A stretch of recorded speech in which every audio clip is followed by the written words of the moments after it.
The Element by Ken Robinson and Lou Aronica। जिंदगी का सबसे कठिन फैसला होता है ये समझना कि हम अपने जीवन को किस राह पर लेकर जाना चाहते हैं। यूं तो हम जीवन में कई चीजों को पसंद करते हैं। कभी लगता है कि हमें डॉक्टरी में दिलचस्पी है, कभी लगता है संगीत और कला का क्षेत्र ज्यादा दिलचस्प है, तो कुछ समय बाद हमें फोटोग्राफी का शौक चढ़ जाता है। लेकिन ये सभी चीजें बस हमारे शौक को दर्शाती हैं, हमारे जुनून को नहीं। तो शौक और जुनून के बीच के फर्क को समझने के लिए इस किताब को जरूर पढ़ें। लेखक ने इस किताब के जरिए युवाओं को अपने जुनून को पहचान कर अपने जीवन में सफलता हासिल करने का मार्ग दर्शाया है। इसे पढ़कर आप जानेंगे क्यों कहा जाता है कि सीखने की कोई उम्र नहीं होती, योग्यता और जुनून में क्या फर्क है, जीवन में सफलता हासिल करने के लिए कौन सा रास्ता चुनना चाहिए। पहला सबक, योग्यता और जुनून से मिलकर बनता है जीवन की सफलता का तत्व। यूं तो हम सब अपना गुजर बसर करने के लिए किसी न किसी क्षेत्र में काम कर ही रहे हैं, लेकिन अक्सर काम करते हुए आपने एक अजीब से खालीपन और असंतोष को महसूस किया होगा। एक अच्छा ओहदा, अच्छी तनख्वाह, फिर भी ये खालीपन आखिर क्यों है। लेखक का कहना है कि जब तक हम अपने तत्व में नहीं रहेंगे, यानी हम उस काम को नहीं पहचानेंगे जो हमारी आत्मा का हिस्सा है, तब तक हम अपने काम से प्यार नहीं कर पाएंगे। हमारे अंदर का ये तत्व दो चीजों से मिलकर बना है, जुनून और योग्यता। योग्यता यानी किसी कार्य को करने की कुशलता। उदाहरण स्वरूप हो सकता है कि कोई बहुत अच्छी तस्वीरें बनाता हो और कोई नृत्य में माहिर हो, लेकिन ये कार्य कुशलता कहाँ से आती है। इसके लिए जरूरी है निरंतर अभ्यास की, और अभ्यास के लिए जरूरी है जुनून। क्योंकि जब तक आप किसी कार्य के लिए जज्बाती नहीं होंगे, तब तक आप उसका अथक अभ्यास नहीं कर पाएंगे। लेखक का कहना है कि जब आप उस कार्य को करते हैं जिसके लिए आप बने हैं और जो आपके अंदर किसी तत्व की तरह बसा हुआ है, तब आपको एक अलग ही खुशी का एहसास होता है। इसीलिए आप देखते ही देखते उसमें महारत हासिल कर लेते हैं। वहीं दूसरी ओर अगर आप किसी कार्य को जल्दी करते हैं तो आपका मन उसमें कभी नहीं लगेगा, और ऐसे में उस कार्य में कुशलता हासिल कर पाना बहुत ही मुश्किल हो जाएगा। कथक के महान नर्तक पंडित बिरजू महाराज जी को कौन नहीं जानता। ये नृत्य के प्रति उनका जुनून ही तो था जिसने उन्हें 4 साल की नाजुक उम्र में घुंघरू बनवा दिए थे। तब से लेकर आज तक उन्होंने सफलता के नित्य नए आयाम को हासिल किया है। उनका कहना है कि नृत्य उन्होंने सीखा नहीं है, बल्कि वो तो उनके अंदर बसा था, उन्होंने बस उसे तराशा है। बिरजू महाराज की तरह ही हमें भी अपने अंदर बसे तत्व को पहचानने की जरूरत है, ताकि हम भी वो कर सकें जो हमें मात्र महीने की तनख्वाह ही नहीं बल्कि आंतरिक खुशी भी दे सके।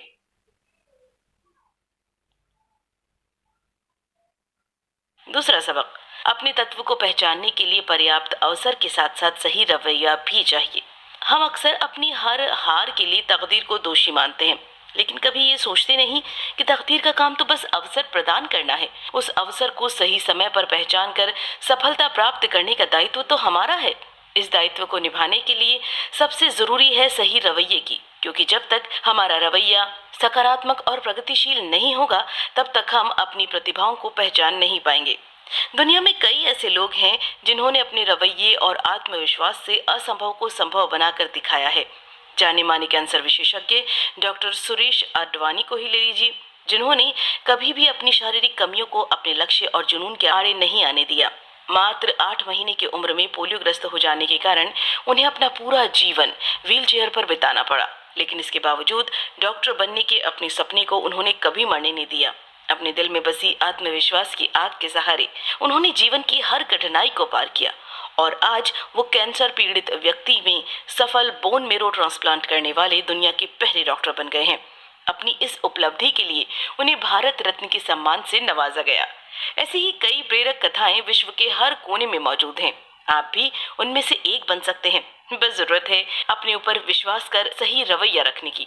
लेखक का कहना है कि अगर रवैये और जुनून को अवसर का साथ मिल जाए तो सफलता का मार्ग और आसान हो जाता है, क्योंकि कई बार अवसर के अभाव में कई प्रतिभाओं को आगे आने का मौका ही नहीं मिलता। हमारे देश के कई गांव में न जाने कितने खिलाड़ी बसते हैं जो देश के लिए विभिन्न खेलों में स्वर्ण पदक लाने का माद्दा रखते हैं, लेकिन पर्याप्त अवसर न मिल पाने के कारण उनके सपने टूट जाते हैं।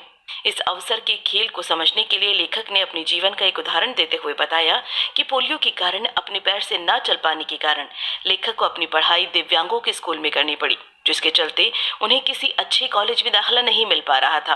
तभी उनकी मुलाकात मिस्टर स्टफोर्ड से हुई।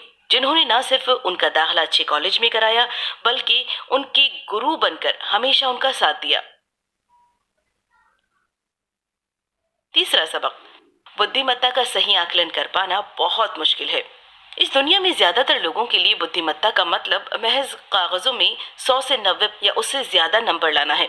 ये समाज आज भी उसे ही तेज समझता है जो किसी बड़े स्कूल में पढ़कर पटर पटर अंग्रेजी बोले, जबकि असल में जिस तरह दो लोगों के हाथों के निशान यानी फिंगरप्रिंट्स एक जैसे नहीं हो सकते, ठीक उसी तरह से उनके सोचने की शक्ति भी अलग होती है। ऊपर वाले ने हर एक को अलग अलग प्रतिभा से नवाजा है। इस दुनिया की सोच से परे बुद्धिमत्ता तो एक ऐसा गतिशील और विविध गुण है जो हर एक व्यक्ति में तो है, लेकिन उसका रूप हर किसी में अलग है। चंद किताबें ज्यादा पढ़ना या हर परीक्षा में ज्यादा नंबर लाना ही बुद्धिमत्ता ही होती तो हाई स्कूल में हिस्ट्री एग्जाम में फेल होने वाले अल्बर्ट आइंस्टाइन सदी के सबसे बड़े वैज्ञानिक नहीं बन पाते, और ना ही स्कूल से निकाल दिए जाने वाले थॉमस अल्वा एडिसन बिजली की सौगात इस जगत को दे पाते। इन उदाहरणों से ये इस बात साफ है कि हर व्यक्ति अपने हिसाब से सोचता है और हर व्यक्ति की दिलचस्पी का क्षेत्र अलग होता है और वही क्षेत्र उसके अंदर का तत्व है। यही नहीं, लेखक का तो ये भी कहना है कि एक ही बात को सीखने का तरीका भी हर व्यक्ति के लिए अलग हो सकता है। जैसे किसी व्यक्ति को काम के बीच में कोई विघ्न पसंद नहीं होता, जबकि अल्बर्ट आइंस्टाइन जब भी किसी सवाल में फंस जाते थे तो वो वायलिन बजाया करते थे, जिससे उनके दिमाग में एक नई ऊर्जा उत्पन्न हो जाया करती थी। हो सकता है कोई व्यक्ति किसी बड़े कॉलेज से फैशन डिजाइनिंग सीखकर बेहतरीन कपड़े बनाए, जबकि किसी को उसके खून में ही ये सौगात मिली हो और वो मात्र लेकर ही अपने प्रयासों से उतनी ही बेहतरीन कपड़े बना सके। तो चाहे कोई बड़े स्कूल में मोटी किताबें पढ़ा हो या कोई अनपढ़ हो, तो मात्र उसके शैक्षणिक योग्यता के माध्यम से ही हम उसकी बुद्धिमत्ता का अनुमान नहीं लगा सकते हैं।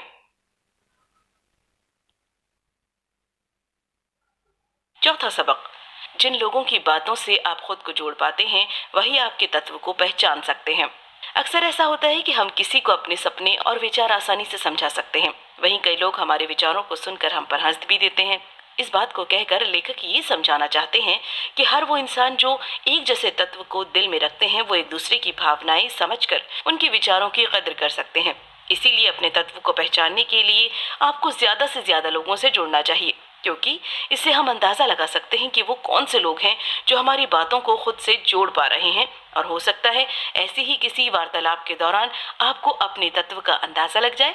महान क्रिकेट खिलाड़ी सचिन तेंदुलकर का कहना था कि जब वो क्रिकेट का अभ्यास करते थे तो उन्हें पता ही नहीं चलता था कि कब दिन से रात हो गई। न भूख की चिंता होती थी, ना ही प्यास की, बस दिल में खेलने का जुनून होता था। अगर आपके अंदर भी किसी काम को लेकर ऐसा ही जुनून है तो समझ लीजिएगा बस आप उसी के लिए बने हैं, क्योंकि लेखक का भी यही कहना है। अगर आप किसी काम को वाकई पसंद करते हैं तो उसे करने के दौरान आप मंत्र मुग्ध हो जाते हैं। आपको अपने आसपास के वातावरण का कुछ अंदाजा ही नहीं होता और ना आपको समय का पता चलता है। लेकिन अपने काम के प्रति जुनूनी होने का मतलब ये भी नहीं है कि आप अपना सब कुछ ही छोड़कर उसे ही करते रहें, क्योंकि सामाजिक जिम्मेदारियां भी होती हैं और स्वस्थ जीवन के निर्वहन के लिए उन्हें निभाना भी जरूरी है। इसीलिए इस सबक के अंत में लेखक यही कहना चाहते हैं कि जिस काम को करते हुए ऐसा लगे कि आपको कुछ जबरदस्ती करना पड़ रहा है और जिसे करने का हर एक पल आपको आनंदमय लगे, वो है आपका तत्व। पांचवा सबक, अपने तत्व को पाने के रास्ते में आपको बहुत सी रुकावटों को पार करना पड़ सकता है। अपने तत्व को ढूंढ निकालना जितना मुश्किल है उससे कहीं ज्यादा मुश्किल है उस तत्व को अपनी जिंदगी का हिस्सा बनाना, क्योंकि कभी समाज तो कभी आपके अंदर असफलता का डर या आपकी कोई मानसिक या शारीरिक मजबूरी, इसमें से कोई भी आपके रास्ते का रोड़ा बन सकते हैं। लेकिन अगर दिल में सच्चा जोश और सही सोच लेकर आगे बढ़ने की ठान लें तो आपको दुनिया की कोई भी ताकत अपने तत्व को पाने से नहीं रोक सकती। लेखक ने सबसे पहले शारीरिक रुकावटों की बात की है। कई बार ऐसा होता है कि किसी दुर्भाग्यवश हम अपना कोई अंग खो बैठते हैं और फिर दुनिया हमारे लिए पूरी तरह बदल जाती है। अपने सपने को हासिल कर पाना इतना आसान नहीं रह जाता। कुछ ऐसी ही घटना अरुणिमा श्रीनिवासन के साथ भी हुई थी। 23 साल की उम्र में कुछ मंचलों द्वारा ट्रेन से फेंके जाने के बाद उन्होंने अपना दायां पैर खो दिया, लेकिन उन्होंने अपनी इस शारीरिक कमी को अपने सपनों के रास्ते में नहीं आने दिया और अपने दृढ़ निश्चय के साथ माउंट एवरेस्ट की चोटी पर भारत का झंडा लहराने वाली पहली एशियाई महिला हैं। अरुणिमा श्रीनिवासन ने एक बात साफ कर दी है कि इरादों में मजबूती हो तो बड़े से बड़े पर्वत को पार करना भी आसान हो जाता है। शारीरिक रुकावटें पार कर हम खुद से तो लड़ सकते हैं, लेकिन कभी कभी ये समाज और परिवार सब हमारे रास्ते के आड़े आ जाते हैं। कई बार हम किसी ऐसे काम को करना पसंद करते हैं जो शायद डॉक्टर इंजीनियर वाले इस समाज को पसंद ही नहीं आते। यहाँ तक कि हमारे अपने परिवार के लोग भी ऐसे में हमारा साथ नहीं देते। इसके चलते दुनिया में कई लोग अपनी प्रतिभाओं का गला घोट बस सफेद कॉलर वाली जॉब में लग जाते हैं। लेकिन वो लोग जो समाज के मुंह पर तमाचा मारकर आगे बढ़ते हैं, उन्हें सफलता के साथ सच्चा सुकून भी मिलता है। भारतीय क्रिकेट टीम के कप्तानों का नाम लेते ही सबसे पहला नाम माही यानी महेंद्र सिंह धोनी का आता है। लेकिन उनका ये सफर आसान नहीं था, क्योंकि एक मध्यम वर्गीय परिवार में होने के कारण उनके पिताजी चाहते थे कि वो चुपचाप रेलवे में मिली अपनी नौकरी करें और क्रिकेट की तरफ से अपना ध्यान हटा लें। लेकिन उन्होंने अपने सपनों को चुना। इसके लिए उनके घर वालों ने काफी समय तक उनसे बात ही नहीं की, लेकिन अपने तत्व को जीवन में लाकर उन्होंने आज सफलता की बुलंदियों को छू लिया। ऐसी ही न जाने कितनी ही कहानियां हैं जो ये दर्शाती हैं कि जहाँ चाहे वहाँ राह खुद ब खुद मिल जाती है। छठा सबक, सपनों को जीने का कोई समय नहीं होता, जब जागो तभी सवेरा है। कहते हैं कि सीखने की कोई उम्र नहीं होती। ठीक इसी प्रकार खुश होने और अपने तत्व को पहचान कर उसका आनंद लेने की भी कोई उम्र नहीं होती। कई बार अपने तत्व को पहचानते पहचानते आधी उम्र निकल जाती है, लेकिन इसका मतलब ये नहीं है कि आप कुछ नहीं कर सकते। आप उम्र की किसी भी पड़ाव पर अपने तत्व को जी सकते हैं। एक सच ये भी है कि उम्र के साथ कुछ शारीरिक सीमाएं हैं। जैसे कि आप 80 की उम्र में दौड़ के ओलंपिक खिलाड़ी तो नहीं बन सकते, लेकिन आप अपनी खुशी के लिए तो दौड़ सकते हैं, है ना। उम्र के ऐसे पड़ावों पर अपने तत्व को पहचान कर काफी लोगों ने सफलता प्राप्त की है। उदाहरण स्वरूप आप मशहूर आर्टिस्ट बोमन ईरानी को ले लीजिए, जिन्होंने अपनी पूरी जवानी ताज होटल में वेटर के तौर पर बिताई। जब पहली बार उनके अभिनय के हुनर को सराहा गया तब उनकी उम्र 42 वर्ष की थी। इसीलिए जब भी आप जीवन के तत्व को समझ लें, बस उसे जीना शुरू कर सकते हैं। दूसरी बात यह है कि अपने तत्व को जीने के लिए जरूरी नहीं है कि आप उसे अपना प्रोफेशन बनाएं। इसे सुकूनदायक काम की तरह भी कर सकते हैं। आखिर ये आपके अंदर का तत्व है जो आपको खुशी देता है। उदाहरण के तौर पर देखें तो मशहूर कलाकार दीपिका पादुकोण यूं तो एक बेहतरीन अदाकारा हैं, लेकिन उन्हें अपने पापा की तरह बैडमिंटन खेलने का भी बहुत शौक है। लेकिन उसे ये करियर की तरह ना चुन पाने के बावजूद भी उन्हें जब शांति और सुकून की तलाश होती है तो वो बैडमिंटन खेल लेती हैं। कुल मिलाकर लेखक इस किताब के जरिए दुनिया के युवाओं को ये महत्वपूर्ण संदेश देना चाहते हैं कि जिंदगी बहुत छोटी है और सपने बहुत बड़े। इसीलिए जल्द से जल्द उन्हें पहचानें और उसे अपने अंदर के तत्व की तरह जीवन में जिएं, ताकि आपका काम मात्र काम नहीं बल्कि आपका प्यार बनकर रहे।